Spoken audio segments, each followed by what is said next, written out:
دکتر طب عدلی با عصبانیت دوسیه را کوبید روی میز گذاشت و گفت: خانم محترم، برای بار صدم میگویم مغز این جوان ساعت 9 شب متلاشی شده. جسد سرد است و من فریاد زدم: این چیست دکتر صاحب؟ این را ببین. موبایلم را گرفتم جلوی چشمایش. ساعت 9:30 شب. دکتر خشکش زد. پلیس ها عقب رفتند.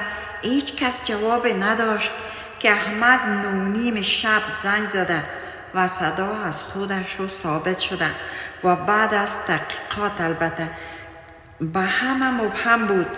قتل 9 شب، زنگ زدن 9:30 شب. آیا یک مرده میتواند زنگ بزند؟ خب سلام دوستای عزیزم. چیزی شنیدید ترسناکترین لحظه زندگی ما بود. تمام باورهایم نسبت به مرگ و زندگی خلاص شد. برویم به شب حادثه که تاریخ 15 اقرب بود. هوا سرد و بارانی بود. من در خانه بودم، زیر لیاف و یک سریال تماشا میکردم. ساعت 9:30 شب بود. خوب یادم است چون چای تازه دم کرده بودم و به ساعت سعی میکردم که یک بار زنگ موبایلم آمد. موبایل را برداشتم، شماره را دیدم، لبخند روی لبم آمد. نوشته بود: احمد.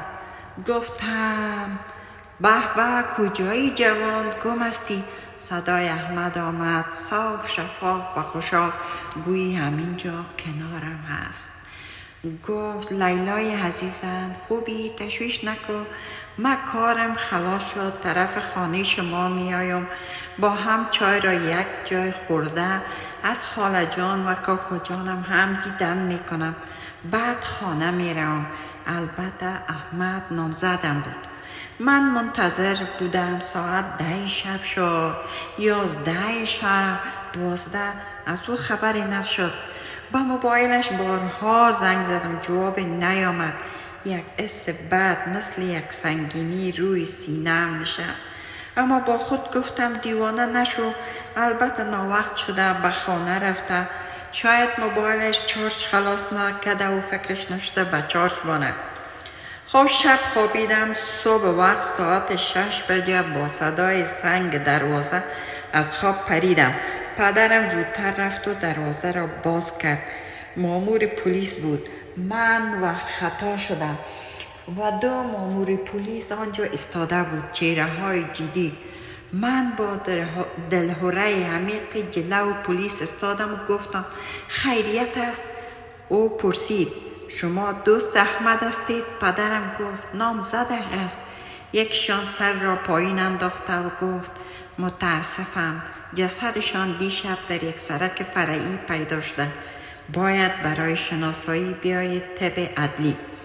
دنیا 100 دور سرم چرخید. احمد، جسد، امکان نداشت.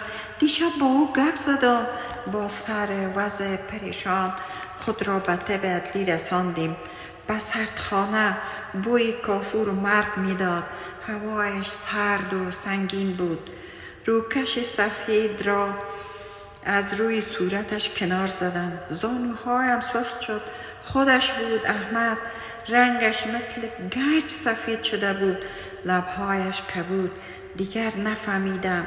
دنیا دور سرم چرخید و به زمین افتیدم. چند لحظه بعد که با اوش آمدم، دکتر کنارم استاده بود. دیده وضعیتم بهتر شد. شروع کرد به نوشتن گزارش.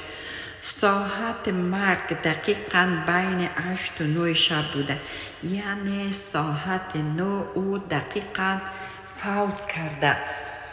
پلیس ها استاده بودند. همانجا بود که احساس کردم دیوانه می شوم. فریاد زدم: امکان نداره دکتر صاحب، اشتباه می کنید. دکتر با تعجب نگاهم کرد و گفت: چرا؟ علم طب که اشتباه نمی کند. و من موبایلم را از دستکولم کشیدم بیرون. دستانم می لرزید. رفتم بالست تماس ها، گفتم: ببینید، خودتان سیل کنید. ساعت 9:30، یعنی نیم ساعت بعد از زمان که شما میگویید مرده و به من زنگ زدن. دکتر و افسر پلیس با تعجب به صفحه موبایل خیره شدند. رنگ و صورت دکتر پرید. باز دوسیه را دوباره چک کرد. گفت این که غیر ممکن است. جوانی که اینجا خوابیده ساعت 9 شب به اثر ضربه مغزی در همانجا جان داده. او نمیتوانست حرف بزند. چی رسد به این که شماره بگیرد و با تو صحبت کند و بخندد. پلیس ها موبایل احمد را آوردند. موبایل در جیب کرتیش بود. صفحه موبایل شکسته بود. افسر پلیس موبایل را روشن کرد. به سختی روشن شد و رفت به لیست آخرین تماس ها. نفس در سینه همه حبس شد. آخرین تماس گرفته شده از موبایل احمد شماره ما بود. ساعت 9:30 شب.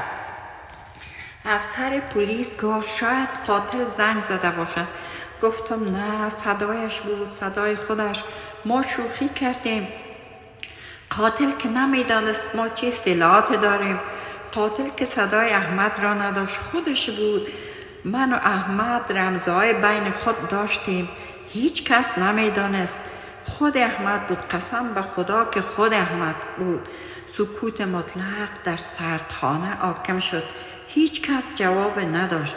تحقیقات پلیس به جایی نرسید. قاتل پیدا شد. نه، قاتل پیدا شد، اما هرگز تضاد زمانی حل نشد. دکتر طب عدلی حاضر نشد گزارش را تغییر داد. او قسم میخورد که ساعت 9 احمد قلبش ایستاده. شرکت مخابرات هم تایید کرد که ساعت 9:30 شب برقرار شده و از همان منطقه بود که جسد پیدا شده. یک معما ماند تا امروز. اما هر نیمه شب به من زنگ موبایل می آید. وقتی بیدار میشم روی صفحه چیزی نیست. یک ترس سرد تمام وجودم را می گیرد. دوستا، حال شما بگوید آیا تا به حال شنیده اید که مرده ها زنگ بزند؟ اما برای من یک حادثه جالب و هم به پلیس ها بود و مرگ احمد مرا از پا در آورد. خب دوستان عزیز، ای بود داستان امشب ما. اگر مورد پسندتان بود لایک، کامنت و سابسکرایب را فراموش نکنید. خدا حافظ و ناصرتان.